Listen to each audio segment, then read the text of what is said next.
Hello, hello. Welcome, welcome. Welcome to this session of Q&A for the... Sorry, I think I muted myself again. So, welcome. Welcome everyone to this Q&A for the Sacred Sexuality Challenge that is happening on Sunday. We're going to be in Sacred Circle, in Sacred Sisterhood from Sunday to Sunday, a whole week of exploration of our sexual energy as a vehicle of illumination and liberation of the feminine and of the self. So I've been receiving a lot of questions regarding the challenge, and I just wanted to jump in here and clarify those questions. And if you have any questions here right now, please feel free to ask, and I will be happy to answer. So this challenge, hello Alicia, hello, welcome. So this challenge, again, it's happening this Sunday, September 8th, and it's a week long, Sunday to Sunday. And again, we're exploring sexual energy through our bodies. It's an embodiment practice. And a lot of women have asked me that if they need a partner to be able to join the challenge and to do this practice. And no. So actually, this practice is called the 7 Gates practice. And it is a practice that once you've mastered yourself, you can share with your intimate partners. But my recommendation would be for you to receive it first and for you to practice it yourself in your own sacred space to learn it. And then once you receive the gifts and the fruits, then you can share it with your partner. And this is also because one of the intentions of offering this challenge is because I find that a lot of women don't really know what they like sexually. They don't take the time to connect with their bodies, with their sensuality, with their sexuality. And they don't really have a relationship with their sexual energy in a sacred way. And they don't really they haven't really created the language to express what they like, what they don't like, etc. So this practice is for that. It's for you to take time for yourself, for your self-care, for your self-healing, because also we are going around in the world like crazy and living in our heads, and more so now we're like so connected to these screens, to these portals that are amazing portals of connection, but they are very much focused in the eyes and the mind. And so and we do live in a mind-centric culture, and so we've been disconnecting more and more with our bodies. And you can see that also in our connection with nature. Nature in our bodies, in our experience, is the body. The body is the earth element. We are earth. And just observe how we are treating Mother Earth, and take a moment of how is your relationship with nature. And this is a direct reflection of your connection to your body. The body is the feminine, and we live in a patriarchal culture where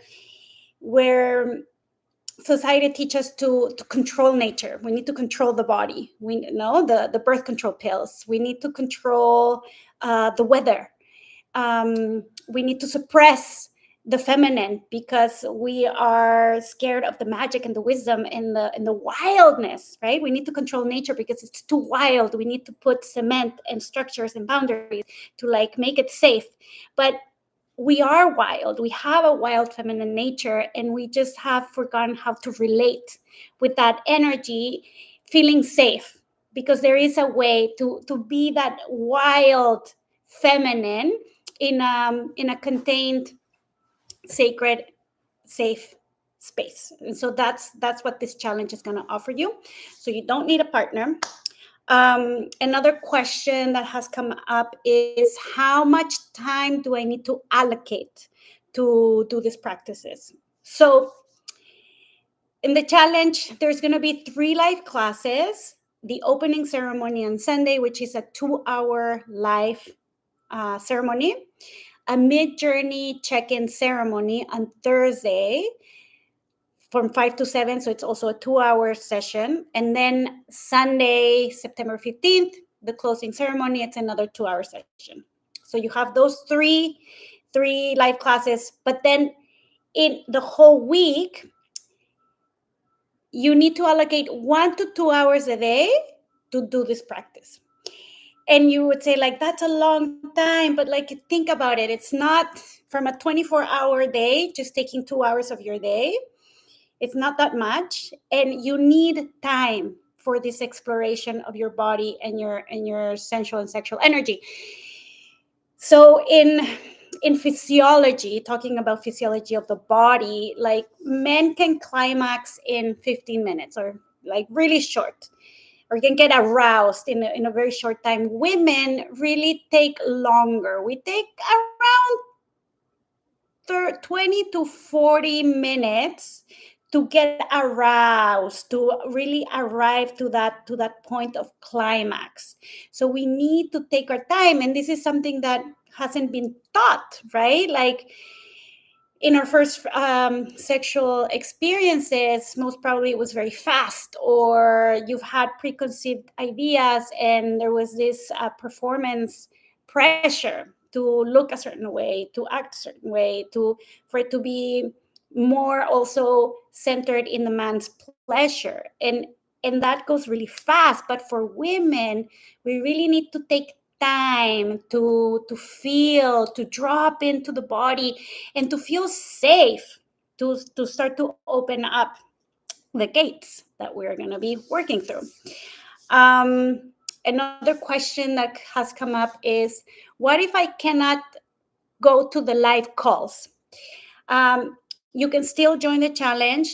All the live calls will be recorded, so there will be a replay, and these are private. It's just for you and the women in the challenge. And so you will have the opportunity to receive the teachings and ceremonies and practices that we do live, and that day, later that day. I will do my best to post it like right after we finish.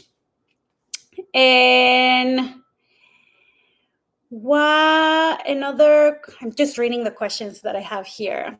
Another theme that comes up is like, what if I'm post-menopause or pregnant or bleeding, and I don't feel sexual energy? What if I'm not a sexual person? That has come up. So here's the thing. We are all sexual beings. Sexual energy is our innate life force. We all have it. It's just that we have been severed from it.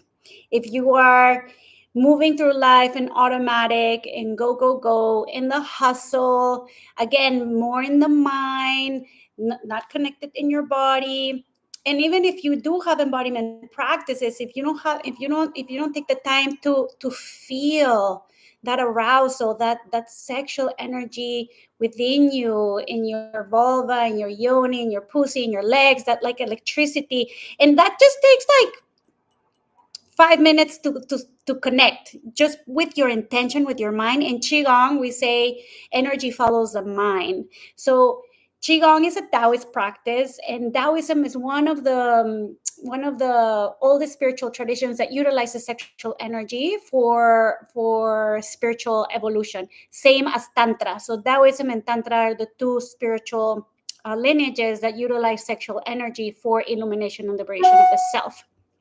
So in Taoism and Qigong, we have this understanding that energy follows the mind. Like, think about it. When you enter a room, and this probably has happened to you, that you enter a room and you look at someone who's like giving their back, and they turn because you send your energy, right?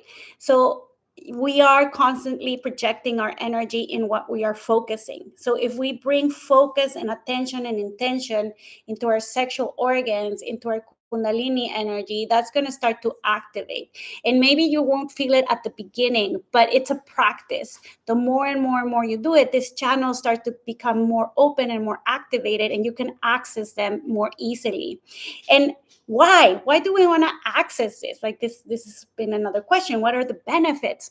Well, think about it, right? Like, we are sexual beings, and sexual energy is the most potent energy in creation, because it's the energy of creation. It's what brought us here. What we are here because of sexual energy.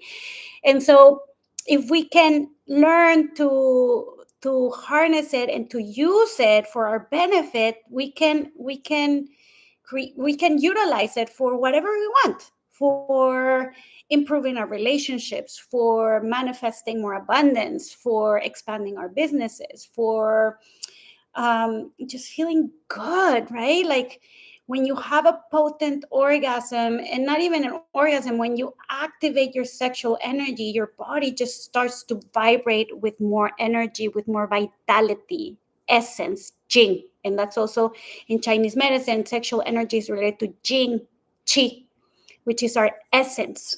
It's what we come from, and it's what we are. It's our constitution. So our body becomes more tingly, more alive, more open, more expanded, and you just start to flow. Because when you're more open, when you open your sexual energy, rigidity starts to dissolve in your body. The defense mechanisms start to dissolve in your body, because you become more connected with your true nature, which is joy, which is bliss, which is pleasure, which is ananda, which is freedom. And so you have those, we can get those experiences through sacred sexuality practices and through powerful orgasms. And so we penetrate through nature. And when you're in that state, then everything is just more easeful. Everything's just feels more fun, more beautiful. Things like light up from like a gray vision. Things become a technicolor. It's just good for everything. And ultimately, in a spiritual practice, it is a vehicle of illumination, which is all of this, like having the experience of bliss, of joy, of clarity of consciousness, of expansion of consciousness, but then also for liberation. And what is liberation? Liberation is liberating yourself from suffering, not from pain, because pain is part of the human experience. It's going to be here always, but from suffering, from the stories we attach to pain, the stories we attach to pleasure, the stories we attach to our conditions. And so we start to liberate ourselves from those stories, from all those paradigms, from limiting beliefs, from conditioning, from programming. And again, you start to become more aligned with your authentic self, with who you are. And again, life just becomes more fun, more pleasurable, more joy. And then you can bring this to the collective, to your families, to your community, to your job. Because again, I truly believe that as we heal ourselves, as we illuminate ourselves, as we liberate ourselves, we illuminate and liberate and heal the collective. All right. So another question is, what is sacred sexuality? What is sacred sexuality? So again, sexual energy is our vital chi, our life force. It's the energy that creates the world. It's in Tantra, we relate it to Kundalini energy. It's this innate energy that we have within that gets activated and that evolves as we evolve through our timeline in this human experience.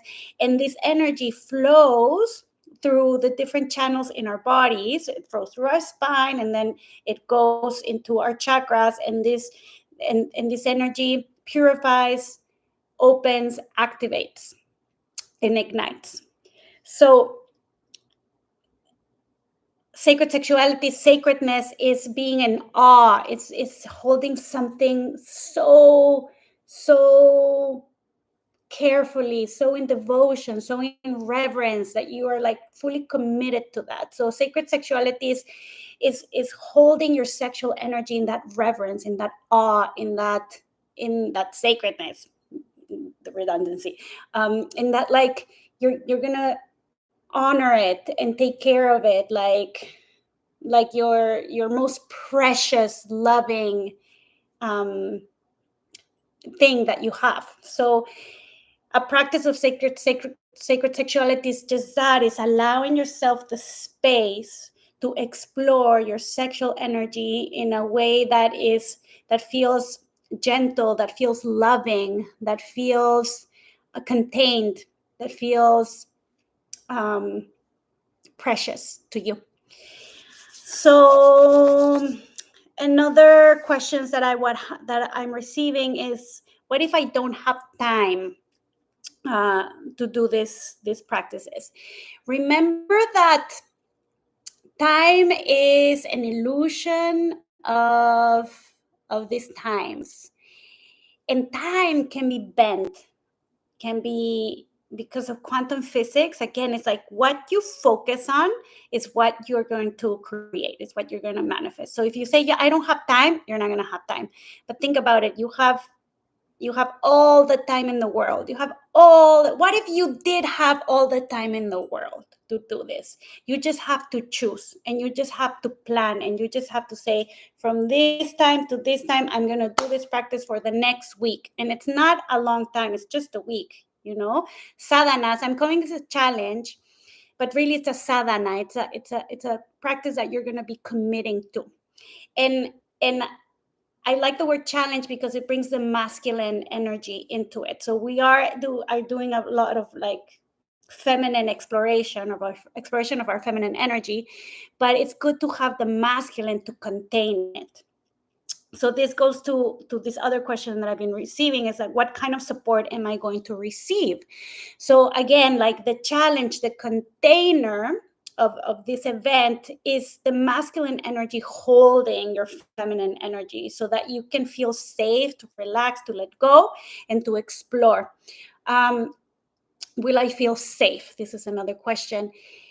We are not doing the sexual practices together. You are going to be doing those on your own, at your own time. Again, that's why you need to allocate 1 to 2 hours, so that you can be in your bed or in your living room and put candles and make your own like beautiful ritual, so that you can explore your sexual energy. But then you're going to be contained through different offerings of support. And so that support is the 3 live ceremonies where we're going to come and connect and share, and so that you'll see that you're not alone. And then there's a community portal where I'm going to be dropping teachings every day through the practices. And that's the space also where you can share and ask questions during the whole week. So there is a lot of support in this challenge. And another question that comes up is, what if I'm already doing a lot of deep work right now, and I'm in this therapeutic process, and I don't want to put more into my plate? So I would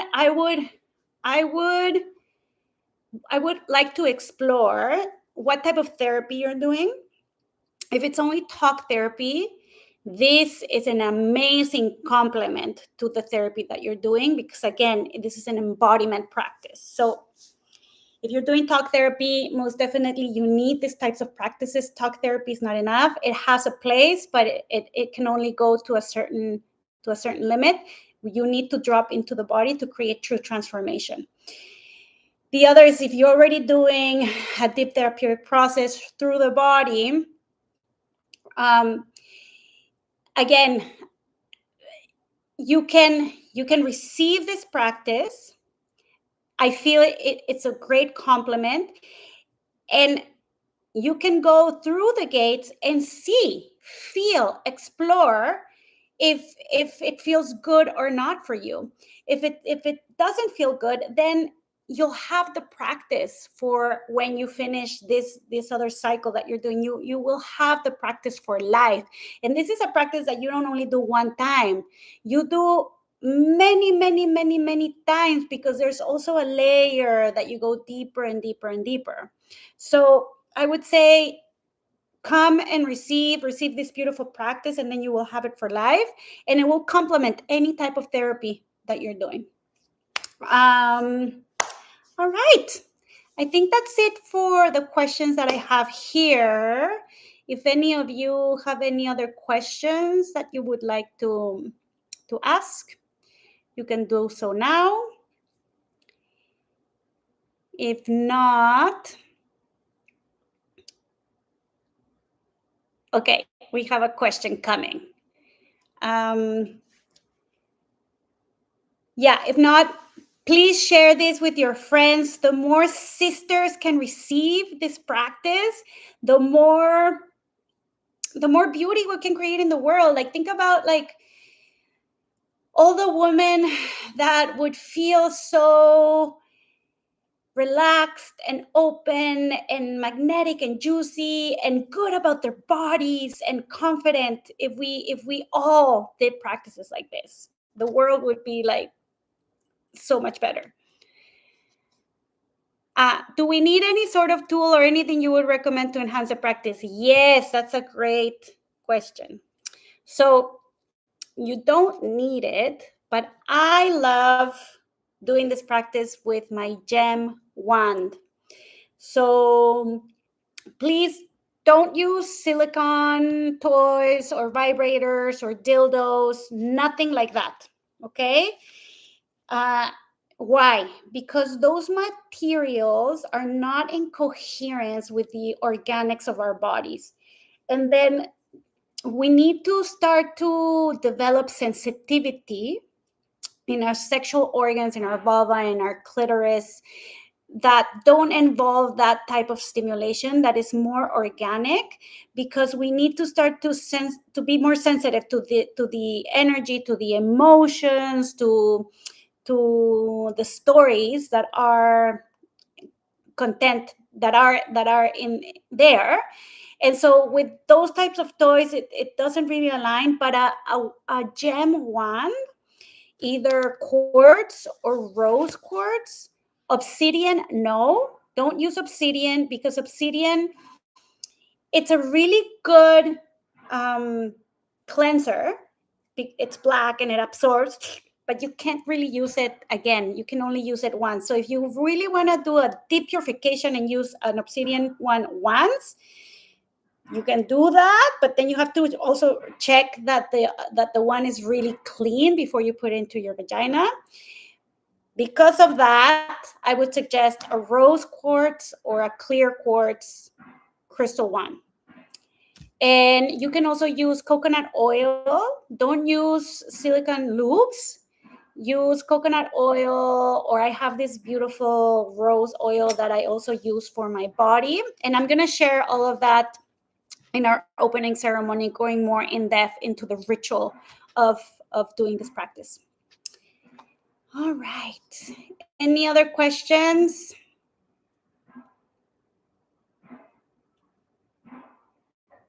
All right, sisters.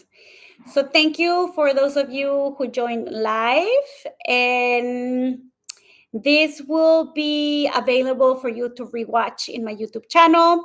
And feel free to share it with your sisters. Feel free to share the challenge with your sisters. And I hope to see you there on Sunday. Okay, beautiful sacred sisters, sending you many blessings. Ciao for now.